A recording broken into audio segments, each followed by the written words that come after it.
Chers internautes, bonjour. Merci de nous rejoindre sur le plateau d'Informatique News pour cette édition du 30 septembre 2019 d'Informatique News Hebdo, votre rendez-vous hebdomadaire sur l'actualité de l'informatique et des télécoms. Et comme chaque semaine, pour analyser et commenter l'actualité de la semaine, je suis en compagnie de notre rédacteur en chef, Guy Hervier. Bonjour Guy. Bonjour Jean-François. Alors Guy, parmi les sujets qui ont retenu votre attention cette semaine, un premier sujet sur le cloud. Vous allez me dire pourquoi le cloud. Alors justement sur un sujet qui est assez intéressant, parce que le paradigme du cloud, c'est de dire je maximise l'utilisation des ressources informatiques disponibles pour éviter la non-utilisation de ces fameuses ressources. Et finalement, une nouvelle étude qui montre que la déperdition est loin de négligeable. On en a déjà parlé, mais là, on a quelques données à mettre derrière des idées un peu préconçues. Alors, on connaissait les serveurs zombies. Il y avait des enquêtes qui montraient que dans un data center donné, il y a X%, je crois que le X% était de l'ordre de 25-30%, 30% des serveurs qui n'étaient pas utilisés, et finalement, on ne savait pas qu'ils n'étaient pas utilisés. Là, c'est sur le cloud. En gros, c'est une étude qui a été faite par Insight et Intelligent Technology qui montre que, alors, il y a plein de chiffres sur le cloud, on ne va pas les donner parce que finalement, elles ont un intérêt assez limité, de savoir combien on dépense sur le cloud, etc. Mais on a retenu un chiffre qui est que 30% de la dépense correspond à des services inutilisés sur le cloud. Finalement, c'est pas mieux. C'est pas mieux. Donc, finalement, en fait, je crois que l'idée, là, quand on a un data center, c'est tellement compliqué qu'on oublie où sont les serveurs, etc. On les suit. Là, sur le cloud, c'est tellement facile que, paf, on va sur un cloud public, on clique sur, puisque c'est la one click, on clique, on a un service, une machine virtuelle, par exemple, et puis finalement, on ne l'utilise plus. On l'utilise pour un développement particulier, on a fini le développement, on oublie de fermer la machine virtuelle. Et on ouvre une nouvelle, et ainsi de suite. Et donc, bon, ça pose quand même un gros problème de suivi. Et alors, dans cette enquête, enfin dans cette étude, il y avait un certain nombre de défis qui étaient relevés par les DSI, donc qui étaient finalement quels sont les workloads, enfin donc les applications qu'on va mettre sur tel ou tel cloud ou on-premise, quel budget on va allouer, comment on suit tout ça, et ça malgré tout les fournisseurs nous disent c'est très facile, là les utilisateurs ils nous disent c'est pas si facile que ça. Très bien. Bon, on change complètement de sujet, Guy, pour ce deuxième sujet. On parle de l'ANSSI qui a mis, j'allais dire sur le marché, mais en fait c'est en open source, son logiciel de forensic, comme disent les anglo-saxons, pour Windows. Alors forensic, c'est sécurité, mais je vous laisse en parler un peu mieux. Donc effectivement, l'ANSSI va au-delà de son rôle, je dirais, traditionnel et originel, puisqu'elle propose des outils. Et là, c'est un outil, comme vous l'avez dit, de forensic pour l'environnement Windows. Donc forensic, ça veut dire quoi? Ça veut dire c'est en gros une analyse post-mortem. C'est-à-dire qu'en gros, il y a eu un accident et on examine ce qui s'est passé. Et donc l'outil vous permet de déterminer les causes, les conséquences. Donc c'est un outil qui en fait sort pas comme ça du chapeau, hein, ça fait 8 ans qu'il l'utilise, il a permis de faire une analyse de 150 000 postes, donc il y a un historique, il y a je dirais une intelligence qui a été accumulée dessus, et donc ils le mettent à disposition en open source, donc c'est une démarche qui est à la fois utile et intéressante. Alors on reste sur Windows, on parle de Windows 10, alors après les échecs dont on a beaucoup parlé, Windows 7, Windows 8, là il semblerait quand même qu'avec Windows 10, Microsoft tienne enfin la version, parce qu'on en est à 900 millions de terminaux installés, et en plus la partie mobile évidemment étant scalée. Je me permettrai de vous reprendre parce que finalement Windows 7 était plutôt une réussite, c'est Windows 8 qui était un succès, donc c'est en fait chez Microsoft, et on va peut-être perdre un peu cette notion-là, mais il y en avait un qui marchait très bien et le suivant marchait moins bien. Donc c'est là effectivement, donc Windows 10 a été annoncé il y a 4 ans déjà, donc c'était en 2015, donc ça fait déjà le temps passe vite, et Microsoft avait annoncé 1 milliard de déploiements. Alors pas seulement sur les PC, parce qu'il y a les Xbox, il y a les Surface, il y a plein de terminaux qui peuvent héberger, enfin utiliser Windows 10. Donc ils annonçaient 1 milliard déjà en 2018, ils n'y sont pas arrivés. Là on arrive à 900 millions. Alors d'ailleurs peu importe finalement qu'il y ait 900 ou 1,5 milliard, ça ne change pas grand chose, mais enfin ça montre malgré tout je dirais que la puissance de l'environnement Windows. 900 millions, c'est pas rien. Sachant que ça arrive au moment, ce chiffre-là arrive au moment où on sait que Windows 7 est en fin de vie de support, hein, bien sûr pas en fin de vie. Je veux dire, faut rassurer nos lecteurs, ils le savent bien, mais peut-être certains lecteurs qui ne seraient pas des professionnels pourraient se dire ah tiens, si j'ai Windows 7, mon PC va s'arrêter. Non, il va pas s'arrêter. Mais en tout cas, c'est quand même quelque chose de très important. Évidemment, les ordres de grandeur dans le mobile sont différents, puisqu'on sait que normalement, il se vend 1,5 milliard de mobiles. Donc c'est pour ça qu'Android, aujourd'hui, attire beaucoup de développeurs par rapport à Windows, qui est vu comme un peu le monde ancien, si je puis dire. Old school.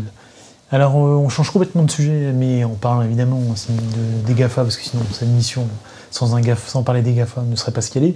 Et là, c'est Google, cette semaine, qui s'y colle, avec un plan juridique qui a gagné la bataille contre l'UNIL, enfin une certaine bataille, entre guillemets, contre la CNIL sur le fameux droit à l'oubli, avec la dimension européenne, française. Voilà. Donc l'idée, c'est qu'effectivement, la CNIL, puis le Conseil d'État, a donc intenté une action auprès de la Cour de justice des commissions européennes, et donc a perdu. Donc ça a été lancé il y a 2 ans, et donc c'est cette notion de droit à l'oubli. La CNIL, en fait, avait demandé à Google, avait dit, si vous effacez les données personnelles attachées à une personne sur un site, il faut le faire sur tous les sites. Et donc, au niveau mondial, en fait. Voilà, au niveau mondial. Donc un peu plus compliqué évidemment. Et donc la Cour de justice a donné tort donc au Conseil d'État et à la CNIL et donné raison à Google en disant non, ça s'applique uniquement au territoire européen. Et d'ailleurs on voit bien la différence qu'il y a entre l'approche européenne et l'approche en termes de droit européenne et des Américains. Les Américains pensent que leur droit se projette sur la planète entière. Là, la Cour de justice, non, le droit se projette sur l'Europe, puisque c'est la zone de délimitation, donc c'est une approche différente, mais en tout cas c'est une victoire pour Google. Très bien. Alors, autre rubrique traditionnelle de cette émission, c'est la rubrique Bourse Finance, avec un constat qu'on peut faire sur les marchés des introductions high-tech récentes, c'est que elles sont pas tous, les entreprises qui sont introduites récemment ne sont pas tous en grande forme sur ces marchés boursiers en tout cas. Oui, c'est presque un euphémisme, ça se passe pas très bien. Donc il y a eu un certain nombre d'introductions dont on a parlé il n'y a pas très longtemps. Il y a eu Uber et Lyft, donc c'est les voitures à la demande. Il y a eu Slack, il y en a eu quelques autres. Et je dirais que globalement, depuis l'introduction en 2019, les résultats sont mauvais. C'est-à-dire qu'en gros, le cours de l'action de ces sociétés-là s'est cassé la figure. Et en dessous du cours d'introduction. Et en dessous, largement en dessous du cours d'introduction. Et donc ça, c'est une première chose. La deuxième, c'est que, et ça c'est ce qui est plus inquiétant, si je puis dire, c'est que dans toutes ces introductions récentes, 84%, alors donc en gros c'est 8 sur 10, parce que on n'a pas des milliers, donc, oui. Mais en tout cas 8 sur 10 sont faites par des entreprises, donc 8 sur 10 introductions en bourse sont faites par des entreprises qui sont déficitaires, donc qui ne gagnent pas d'argent. Et pour trouver un taux aussi élevé, il faut revenir à l'année 2000. Comme par hasard. Et donc l'année 2000, je vous le donne en mille, si je puis dire. C'est la famille de l'année de la pub. Voilà, et donc effectivement, le rapprochement est un peu fâcheux. Oui. Bon, écoutez, suite au prochain épisode. En attendant, on reparle du quotidien de nos lecteurs, et en l'occurrence DSI. La fameuse Digital Workplace, pour reprendre un terme à la mode, avec une étude du constructeur éditeur Mitel et d'Orange, qui montre que les DSI sont au cœur de cette évolution, ce fameux espace numérique de travail, et pas forcément d'autres métiers qu'on pouvait attendre peut-être sur ce sujet, la RH ou direction marketing, j'en passe, c'est des meilleurs. Absolument. Alors il y a plusieurs sujets comme ça qui sont devenus un peu des marronniers ou des tartes à la crème, comme vous voulez.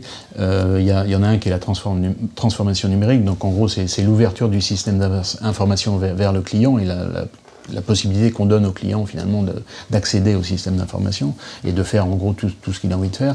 Là on parle du Digital Workplace, donc c'est en gros l'environnement de travail intelligent ou informatisé, je ne sais pas comment on peut le dire, et donc c'est tous les outils qu'on connaît de communication, de collaboration, qui sont le fruit d'ailleurs d'acteurs très différents. Donc l'idée c'est que malgré tout, au fur et à mesure, comme il y a des rachats d'entreprises, ces outils sont de plus en plus intégrés. Donc on a un véritable environnement de travail. On n'a pas ce qu'on avait précédemment, des outils par là, et donc ça marche assez moyennement. Là, l'environnement commence à être assez intégré.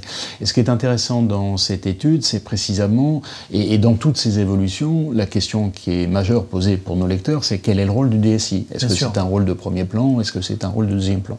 Il faut rappeler quand même que dans cette évolution vers le Digital Workplace, l'étude montre qu'une entreprise sur deux y va, l'a déjà fait. 30% n'y pensent pas encore. Donc c'est un peu mitigé, si je puis dire. Les DSI, d'après cette étude, sont vraiment l'acteur essentiel de la transformation. Ça paraît relativement normal puisque finalement on est dans le cadre de l'entreprise, ce sont des outils qu'on met à la disposition des salariés, c'est une extension du système d'information à des outils, je dirais, un peu périphériques, mais donc c'est relativement normal que, en tout cas c'est normal mais c'est peut-être pas la réalité, là en l'occurrence c'est la réalité, le DSI est vraiment l'acteur principal de cette évolution, sachant que les DRH ont aussi leur rôle à jouer, puisque c'est un peu eux qui sont demandeurs, sont clients dans cette évolution, mais ils ont un rôle de deuxième plan, et c'est plutôt un rôle métier, si je puis dire, de demande vis-à-vis de la DSI.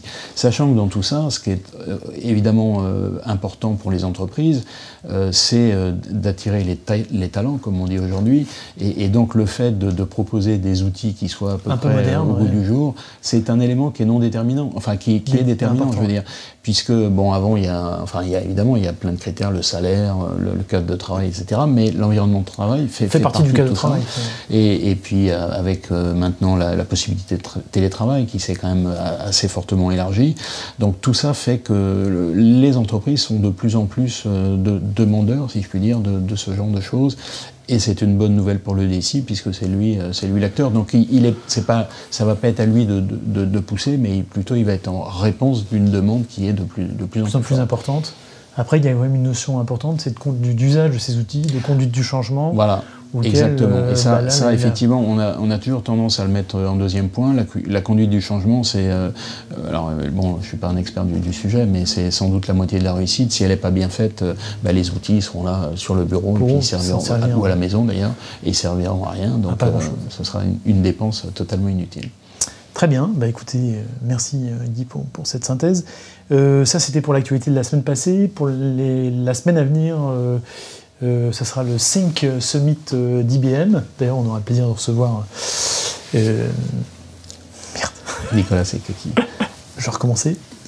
Ça, c'était dit pour l'actualité de la semaine passée. Pour la semaine à venir, l'événement, c'est l'événement IBM Think Summit. D'ailleurs, on aura le plaisir de recevoir Nicolas Sekaki pour nous en parler, et pas seulement, j'imagine. Donc en quelques mots, ça en réunit l'ensemble de l'offre. C'est un clin d'œil, si je puis dire, parce que c'est au Carrousel du Louvre, c'est le mardi 8 octobre. Et donc, pourquoi c'est un clin d'œil? Parce que Dell Technologies, il faisait sa présentation, la même chose il y a quelques semaines. Il y a quelques jours, mais enfin c'était il y a deux semaines, je crois. Et à l'occasion duquel Michael Dell était là, était venu donner la bonne parole. Donc on ne sait pas. A priori, d'après le programme, Ginny Rometty ne sera pas là, mais en tout cas, Nicolas Sekaki sera le maître d'œuvre de cette réunion. Donc en gros, c'est l'occasion pour IBM de faire le point avec ses clients. Et il y aura évidemment les grands clients habituels d'IBM. Donc il y a Sixsense et Vinci, il y a Boursorama, Orange, BNP Paribas, enfin bon, les clients, alors je ne veux pas dire habituels, mais les clients assez traditionnels qu'on connaît. Très bien, et on finit par un coup de cœur, Guy. Alors il sort un peu du champ habituel qu'on a, puisque c'était un coup de cœur pour des gamers, qui va passer un peu sous le radar finalement des médias entre guillemets traditionnels, qui montrent, un peu comme l'IT, pas forcément un sujet très, très grand public, mais qui ont quand même réussi à élever la bagatelle de 3 millions, un peu plus de 3,5 millions d'euros en un week-end. En faisant du streaming avec toutes les stars du secteur, pardon. Donc Bravo à eux, je pense.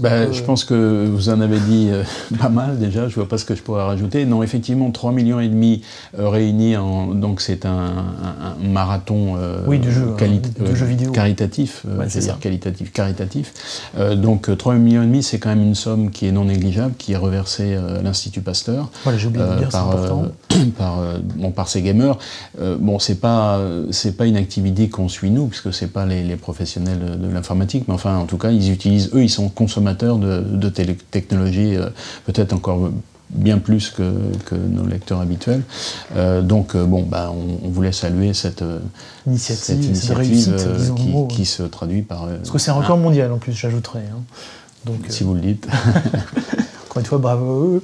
En attendant, merci à toutes et à tous de nous avoir suivis, et je vous propose de nous retrouver dans quelques semaines pour une nouvelle édition d'Informatique News Hebdo. À très bientôt, merci.